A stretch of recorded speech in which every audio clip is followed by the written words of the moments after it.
সরকারি নির্দেশ মতো টোটো রিকশা রেজিস্ট্রেশন নিয়ে বিশেষ শিবির অনুষ্ঠিত হলো কালিয়াগঞ্জে। মঙ্গলবার শহরের পার্বতী সুন্দরী উচ্চ বিদ্যালয়ের ময়দানে টোটো রিকশা রেজিস্ট্রেশন শিবিরের আয়োজন করা হয়েছিল। উত্তর দিনাজপুর আঞ্চলিক পরিবহন দপ্তরের অধীনে এই শিবিরে বেশ কিছু টোটো রিকশা রেজিস্ট্রেশন করা হয়।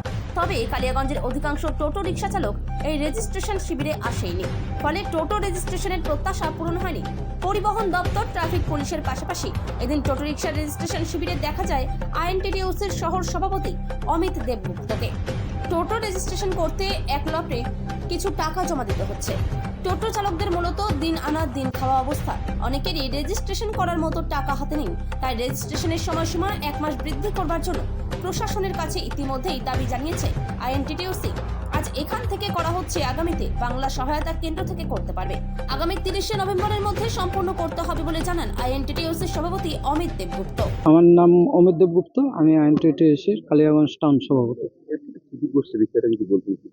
আজকে মমতা বন্দ্যোপাধ্যায় সহযোগিতায় আজকে টোটো ভাইদের সুবিধার্থে একটা সেমিনার, মানে যা সচেতনতা আর রেজিস্ট্রেশনের বিষয়ে বসছে। ভবিষ্যতে টোটো ভাইদের ড্রাইভিং লাইসেন্স, গাড়ির কাগজ হলো, যেটা সুপ্রিম কোর্ট ব্যান্ড করে দিয়েছে, ওই তার উদ্দেশ্যেই করা হচ্ছে যে টোটো ভাইরা যেন রেজিস্ট্রেশন ইন্স্যুরেন্স করলে ভবিষ্যতে সব রকম সহযোগিতা পাবে, সংগঠন থাকবে তাদের পাশে।